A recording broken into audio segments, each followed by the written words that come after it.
So putting into our minds thoughts, that's the thing. It's up to us, it's our mind, we can think whatever thoughts we like. They're cheap and easy. So we don't sit there and passively think, oh my God, my motivation's not very good. You know, you simply put a new one in. It's very simple. You don't keep checking, oh, how bad do I play piano? You just make a decision to play piano well.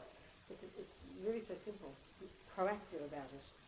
So we put this new thoughts in our mind. I'm sitting here to listen to these teachings so I can continue to develop my qualities, so I can continue to learn how to benefit others and develop wisdom and eventually become a Buddha, because then I'll be qualified to help sentient beings. That's how we're thinking. And the point about motivation, like we described with the mouse, the motivation determines the character of the action. So a motivation, even though it's just phony with us now, the reason, it's not heartfelt, you know, that changes the actual action, the seed that we plant, and it becomes, because of bodhicitta, it becomes a cause for enlightenment. The technical point. So now, having looked at the preliminary practice that Atisha wants us to think about to energize us to want to not waste this life, he thinks about to think about the preciousness of it, how fortunate we are, all these good, marvelous qualities that we've got, and all the things we've avoided having, all the bad things, no accidents. So then we wish not to waste it. Then he increases our wish not to waste it when we think about impermanence and death. And we increase our wish not to waste it by thinking about the likely possibilities of the types of rebirth, the suffering lower realms. And whom can we turn to? The Buddha. So when we start to practice, abide by the laws of karma. That's the combination of genius forms. Then we can go further, though. That would just ensure that we don't, when we do die, we'll have decent human rebirth, etc., with all the right conditions. Because it's like a gardener. If you want this certain things to grow, you have to know the seeds that will cause it. Same here. So then we can go further, though. We can get to the root of the problem and remove all the causes of suffering, which are the delusions. Become our own therapist, know our own mind deeply and well, unravel all the nonsense, change it. And this will get us eventually our own liberation, if that's what we wanted. But we can go further. We get to the compassion wing. We start all these practices to help us continue to remove the junk from our minds, but now in reference to sentient beings. And then we accomplish through Tonglen, we accomplish bodhicitta, and we continue to practice to perfect the compassion wing in the context of these four essential practices, generosity, patience, morality, patience, and perseverance. And then combine that with the last two of the six perfections, which is the wisdom wing, which is concentration, meditation, the culmination of which, the goal of which is called, the accomplishment of which is called calm, abiding. And then we use that to develop special insight, which is insight into emptiness of the eye. And the perfection of these six is Buddhahood. So meanwhile, we would then continue on the most advanced practices of combining the tantric methods in this procedure in order to hasten our Buddhahood.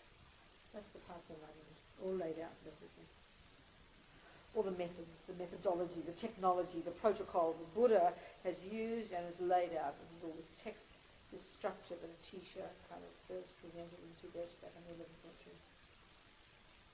So let's look at the last two of the six perfections. Concentration and wisdom. Now the point is, as far as the character, I said, this is the point of this structure. If you open up any Dharma book,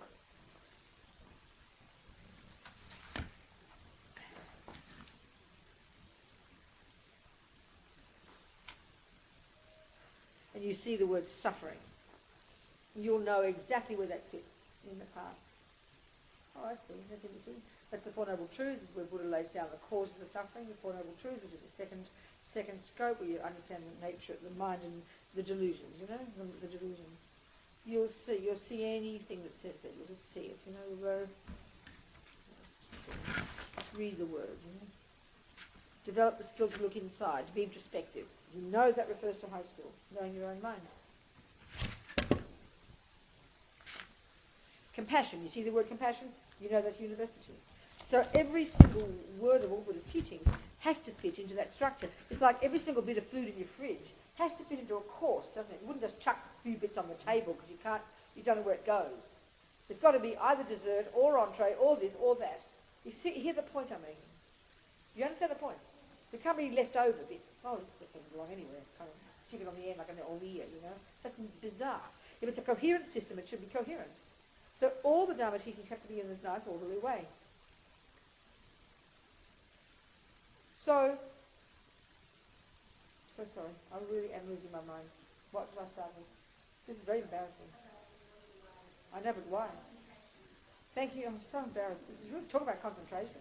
I mean, talk about needing concentration. This is really shocking. I think I am getting worse. I'm really have to. Oh my God. Okay, this is shocking. Okay, good. All right. Okay, thank you very much. I have to confess.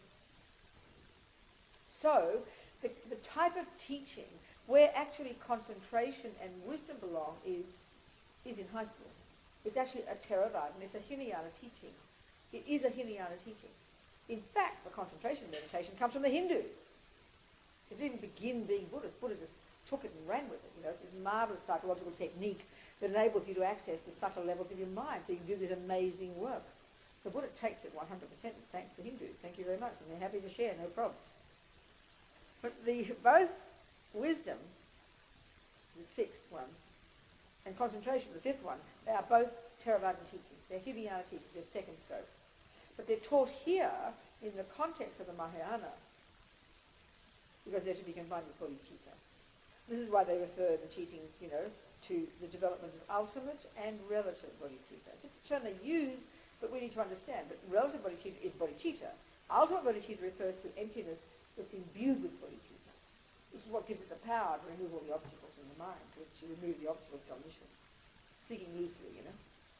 So, but it's taught here at the end of the compassion wing, the end of the course, you know. So, okay, let's look at these. We've talked already about these quite extensively, different ways. Not extensively, but quite a bit.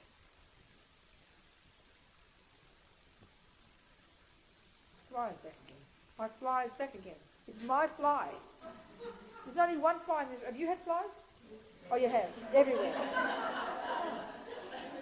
You mean it's not my fly? Oh, I'm disappointed. Okay. So, the goal here is to get as they call it, a direct insight into emptiness. Now, I have to say insight in English is a great word, because everywhere I go in different languages, in Israel or Spain, France, Italy, there's not a really good word for this. It's a very excellent word. It's very direct and clear in English. Insight, inner seeing, something cosmic. We use the word every day. You get a bit of an insight into something. It means you taste the meaning of it, doesn't it? It's a very great word. It's an excellent word. So don't mystify it as some kind of religious word. It's not. Insight is really obvious. It's a great word. It means you've got it inside, not just intellectual. When you know how to make the cake, that's knowledge, that's like an insight. The intellectual is knowing the theory. So it's a great word. It's perfect in meaning. So it's when you've seen, when you've cognized emptiness, and you have an experiential understanding of it. So there's levels, clearly there's levels and levels and levels and levels of understanding something, of cognizing something. The mind works at different levels, you know. So just listening to something, you can get some understanding from listening. There's wisdom from just listening. There's the wisdom from thinking about something. It gets a bit deeper, doesn't it? It gets a bit clearer. And that's where you have intellectual knowledge. And do not underestimate intellectual knowledge. It's absolutely phenomenal, because it's a stepping stone to experiential knowledge, like we know with music and cooking and everything else. If you got wrong, if you don't know the words 1 + 1 = 2, believe me, you'll never get an insight into it. Not in a trillion years. You've got to get the words right. So this is where these two kinds of meditation are very interesting.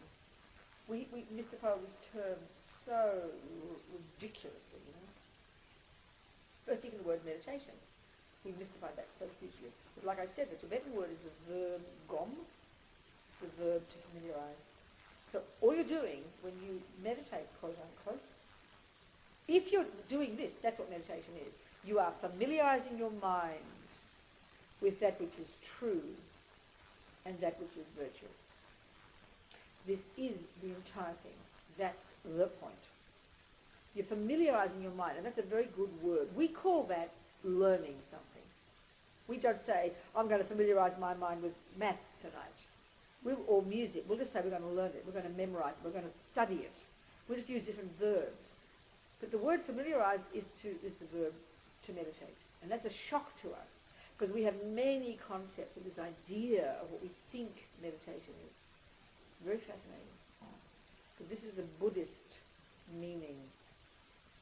You can think what you like, you can make up your own. No one says you can't use the word meditate, but it's not the Buddha's view. It's a really precise thing. It's very interesting. So, let me show you how we are utterly familiar with the two modes of meditation, how we do them every day. We just don't use these words.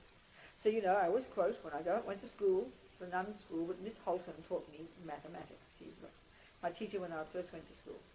Nice Miss Holton, very tall, obviously, because I was a little girl. Nice bright red lipstick. I'll never forget her lipstick. And she used to wear perfume. I think my mother mustn't have worn perfume, and nuns certainly didn't wear perfume. So I always remember Miss Holton's perfume. I remember that. And she'd envelop me in these big hugs. The nuns didn't do that either. So I remember Miss Holton. My neediness to be loved was fulfilled by Miss Holton, I tell you. I remember her. So she taught me that 1 + 1 is 2. Now, I'd never heard this before, had I? Brand new idea to me. So I wrote it down like a good little girl. And she said, I want you to go home, Robina. I want you to do the first mode of meditation, get some concentration. Then I want you to go to the second mode of meditation and do some analytical meditation and get an insight into this. That's what she would have said if she was a Buddhist. But she didn't. She would have said, go home and do your homework. And, we have to assume that when I go home to homework, I'd have my own little desk, my own little room. Well, I didn't. That's why I never did homework. It was a disaster. I didn't pass any exams, it was hopeless. But, if I had, I would have gone to my little room, closed the little door, sat at my desk and sort of had some space around me so I could do my homework. I've got to think. I've got to concentrate. Be quiet, I'd say. Do you understand? We would need this, wouldn't we? So you've got to have some focus first. Otherwise, how can you think of anything if you can't focus? You've got to have focus first. Okay, Buddha happens to have these amazing techniques that give us focus